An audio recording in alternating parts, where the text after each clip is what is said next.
Gangrape का आरोपी, काली कमाई का पर्दाफाश और न जाने कितने राज। यही वजह है कि इन दिनों बिहार कैडर के एक सीनियर आईएएस अधिकारी काफी सुर्खियों में है। बिहार के इतिहास में पहली दफा ऐसा हुआ जब किसी प्रधान सचिव स्तर के आईएएस अधिकारी के घर ईडी की रेड पड़ी।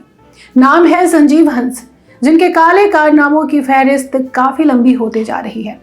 जैसे जैसे पुलिस गैंगरेप के आरोपों की जांच में आगे बढ़ रही है, वैसे वैसे एक के बाद एक कई राज खुलते जा रहे हैं।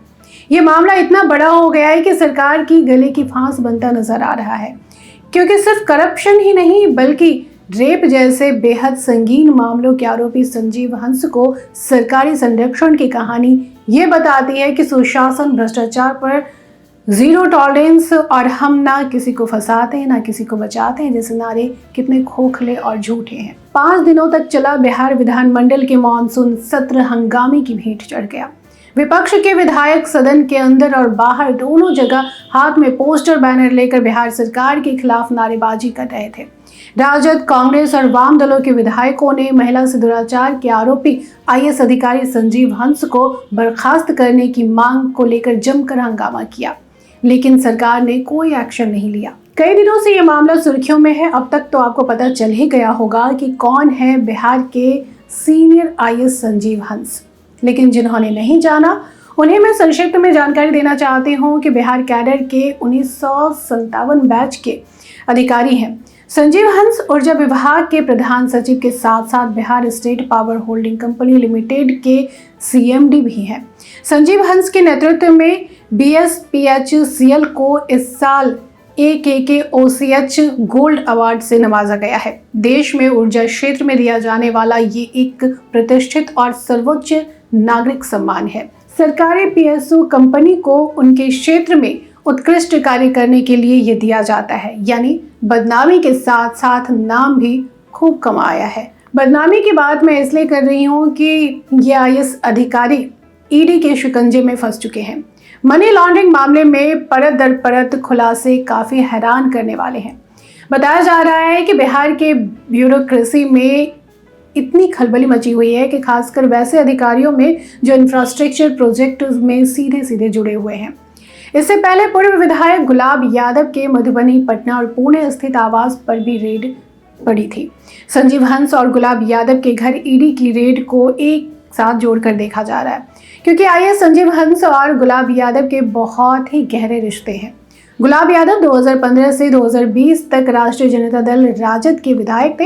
हालांकि 2022 में उन्हें पार्टी विरोधी गतिविधियों में लिप्त होने के कारण 6 साल के लिए पार्टी से निलंबित किया गया था। इन दोनों के कारनामों की कलई 2022 में तब खुली जब बिहार की औरंगाबाद की रहने वाली एक महिला ने बिहार पुलिस के अधिकारियों के साथ साथ मुख्यमंत्री तक को पत्र लिखा।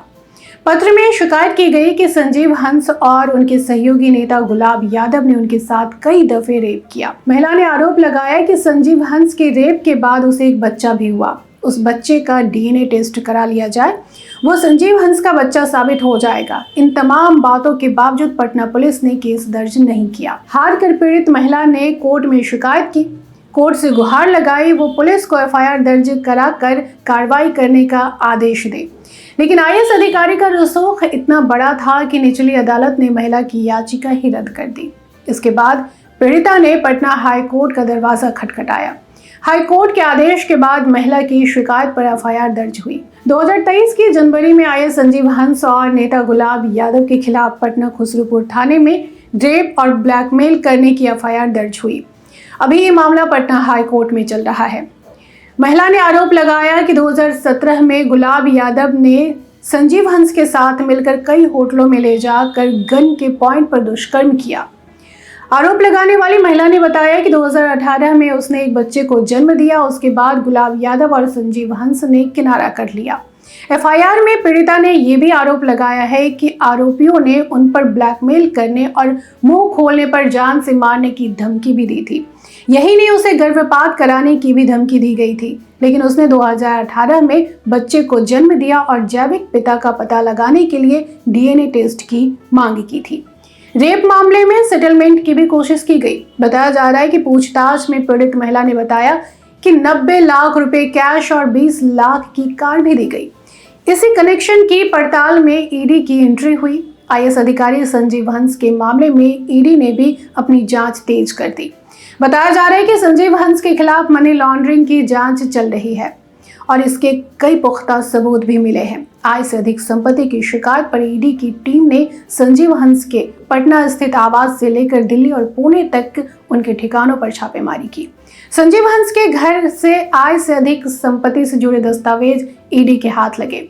उसका नतीजा रहा कि ईडी के रडार पर अब संजीव हंस के करीबी और सफेदपोश भी आ गए हैं। संजीव हंस के करीबियों से पूछताछ चल रही है। बताया जा रहा है कि रालोसपा के कोषाध्यक्ष सुनील सिन्हा आईएएस अधिकारी संजीव हंस के पुराने पार्टनर रहे हैं। ईडी को इस बात का शक है कि सुनील सिन्हा संजीव हंस की बेनामी संपत्ति के सबसे बड़े राजदार भी हो सकते हैं। मीडिया रिपोर्ट में बताया गया है कि संजीव हंस ने अपनी काली कमाई से चंडीगढ़ में 95 करोड़ का रिसोर्ट खरीदा है। संजीव हंस की सख्ती की वजह से बिहार में प्रीपेड मीटर इतनी डिमांड बढ़ी कि मीटर वालों ने मर्सिडीज गाड़ी तक गिफ्ट कर दिया। चंडीगढ़, गोवा और पुणे में संजीव के पास प्रॉपर्टी की ऐसी चेन है जिसकी जांच में ईडी भी चकरा गई। मामला सिर्फ इतना भर नहीं है। बताया जा रहा है कि सीनियर अफसर के खाते में सीधे या उनके सबसे करीबी लोगों के बैंक खाते में रुपए ट्रांसफर हुए हैं। बिहार के कुछ अफसरों ने भी अपने खाते से संजीव हंस के अकाउंट में रुपए ट्रांसफर किए हैं। ईडी अब वैसे सभी अधिकारियों की लिस्ट तैयार कर चुकी है। उनकी कुंडली खंगाली जा रही है। पूरा प्रकरण बेहद दिलचस्प है। बिहार के मुख्यमंत्री नीतीश कुमार के जिम्मे ही गृह विभाग भी है, यानी वे ही पुलिस का कामकाज देखते हैं। नीतीश कुमार के जिम्मे ही सामान्य प्रशासन है। इन विभाग से बड़े अधिकारियों की ट्रांसफर पोस्टिंग होती है। पटना के एसएसपी ने साफ लिखा है कि संजीव हंस पर रेप का मामला सही है। पटना के एसएसपी ने यह भी लिखा है कि भ्रष्टाचार की बात सामने आई है। जाहिर है इतने बड़े मामले की जानकारी पुलिस के प्रमुख गृह मंत्री तक को होगी, लेकिन सरकार ने संजीव हंस को मलाईदार विभागों का जिम्मा सौंप दिया। वे बिहार पावर होल्डिंग कंपनी के सीएमडी बने रहे, ऊर्जा विभाग के प्रधान सचिव बने रहे। सरकार ने उन्हें पीएचईडी विभाग के प्रधान सचिव का भी अतिरिक्त प्रभार सौंप दिया। संजीव हंस को ये सारी पोस्टिंग नीतीश कुमार के हाथों से मिली है। 2005 से बिहार की सत्ता पर काबिज नीतीश कुमार का पिछला इतिहास की बात करें तो 2005 में नीतीश कुमार ने मंत्रियों के साथ शपथ लिया था। जिस दिन शपथ लिया उसी दिन रात में पता चलता है कि जीतन राम मांझी पर केस दर्ज है। रातों रात मांझी से इस्तीफा ले लिया गया था। 2009 में नीतीश कुमार के तत्कालीन मंत्री रामानंद प्रसाद सिंह पर एक मुकदमा होने की जानकारी मिले तो उनसे भी इस्तीफा ले लिया गया था। नीतीश कुमार ने 2017 में राजद के साथ सिर्फ इसलिए गठबंधन तोड़ने का ऐलान किया था कि तेजस्वी यादव पर ईडी और सीबीआई ने केस दर्ज किया है। 2020 में भी नीतीश कुमार ने अपने साथ शपथ लेने वाले मंत्री मेवालाल चौधरी का इस्तीफा ले लिया था क्योंकि उनके खिलाफ भी केस दर्ज था। ऐसे में बड़ा सवाल ये उठ रहा है कि जिस आईएएस अधिकारी को खुद नीतीश कुमार की पुलिस ने रेप का आरोपी बताया है, उस आईएएस अधिकारी को लगातार मलाईदार पोस्टिंग कैसे मिल रही है? इतना हंगामा होने के बाद भी संजीव हंस को पद से हटाया क्यों नहीं जा रहा है? आखिर नीतीश कुमार की ऐसी कौन सी मजबूरी है? ये सवाल हर तरफ उठ रहे हैं।